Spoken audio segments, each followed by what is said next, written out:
On October 2nd, 1869, one of the world's greatest political leaders was born. His name was Mohandas Karamchand Gandhi. He was born in Porbandar, a small coastal town in western India. As a young boy, Gandhi stole, smoked, ate meat, lied, and was not a good student. At the young age of 13, Gandhi was married to Kasturbai Mukherjee, whom he lived a happy life with until her death in 1944.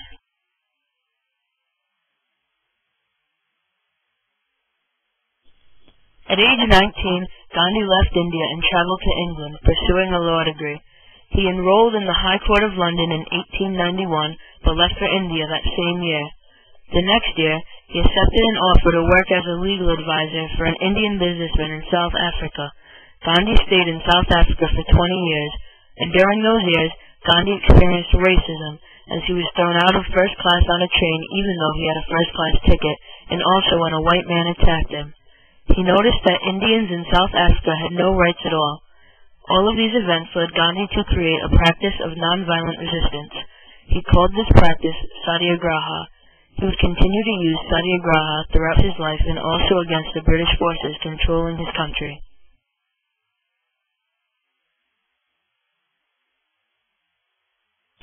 After great success in South Africa with his career, Gandhi returned to India in 1915. After he became involved in numerous struggles, such as Champaran, where workers on plantations complained about their working conditions, and Ahmedabad, where a dispute broke out between management and workers, he was given the name Mahatma, meaning Great Soul, by Rabindranath Tagore, India's most well-known writer. Soon after being dubbed Mahatma, Gandhi called on Indians to withdraw from British institutions. Gandhi was arrested and tried for sedition. He was sentenced to 6 years in prison. Gandhi was not upset with this sentence because he told the judge, quote, "I do not plead any extenuating act.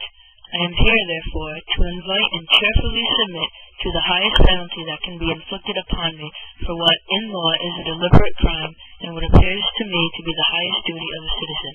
End quote. On March 11th, 1930, Gandhi gave a speech to thousands of his followers, explaining and warning them of being arrested for violating the salt tax. He also urged his followers to employ civil disobedience wherever possible. One line from his speech was, quote, "Wherever possible, civil disobedience of salt should be started." End quote. On the next day, Gandhi started his 240-mile voyage from Ahmedabad to the coastal town of Dandi. This march later became known as the Salt March and was by far the greatest act of civil disobedience Gandhi had led yet. This march was very significant because Gandhi violated a British police salt tax. This act of civil disobedience was foreshadowed in Gandhi's speech on the previous day. As expected, Gandhi and his followers were arrested. The violation of British rule and the arrest that followed launched the nonviolent movement and propelled India to freedom.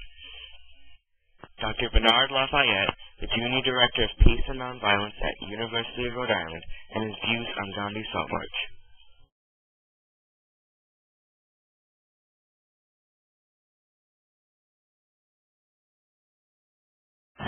I think so. I believe that his Salt March was involved such a large number of people, and it also addressed the primary issue, and that was an economic issue.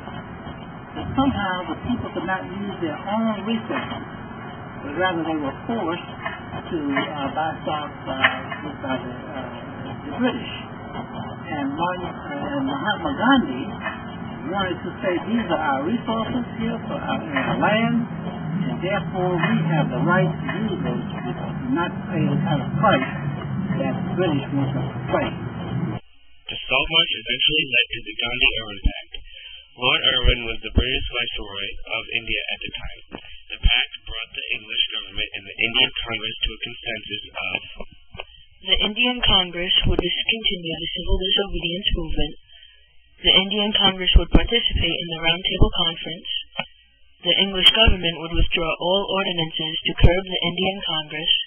The English government would withdraw all prosecutions relating to offenses not involving violence. And the English government would release all persons that are undergoing sentences of imprisonment for their activities in the civil disobedience movement.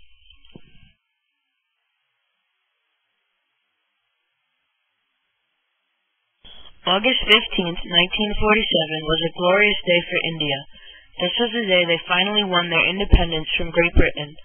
All of Gandhi's hard work and devotion had finally paid off. In a previous interview with William L. Shirer, Gandhi had said, quote, "I will see India free before I die," end quote. This was before India had won independence, so obviously Gandhi was extremely confident throughout his campaign. During his nonviolent protests and numerous arrests, Gandhi had successfully brought Muslims and Hindus together. Both Muslims and Hindus had banded together to peacefully protest Gandhi's arrest. However, all good things come to an end, as violence did break out between Gandhi's Muslim and Hindu followers. Some of the Muslims sought refuge in the newly formed country of Pakistan, which Gandhi was partially responsible for creating.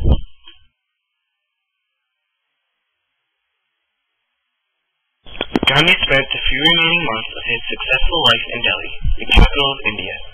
Gandhi began to fast as the Muslims and Hindus began fighting once again. He fasted to show his disapproval and disappointment of their violence. On January 20th, 1948, shortly after the fast ended, a bomb exploded in Birla House, where Gandhi was holding a prayer service. Luckily, the bomb produced no injuries. 10 days later, Gandhi was preparing to lead another prayer service.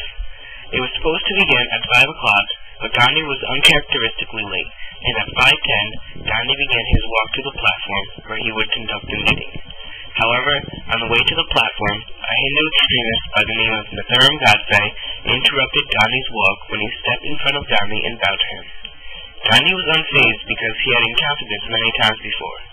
This time proved to be different, because as Godse rose, he pulled out a revolver and shot Gandhi in the chest 3 times, causing a lifetime of grief for his followers.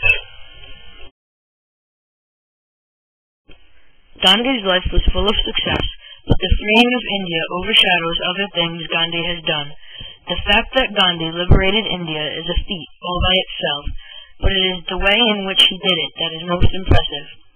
Gandhi stood up to the British Empire, which throughout history has created violence on many occasions, and he conquered it with peace and love.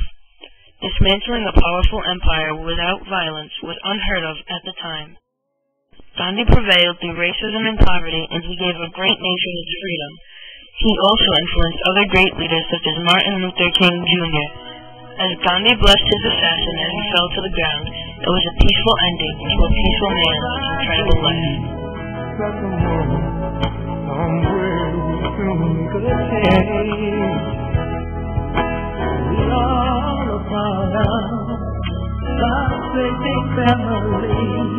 And the truth, you know love is all we need.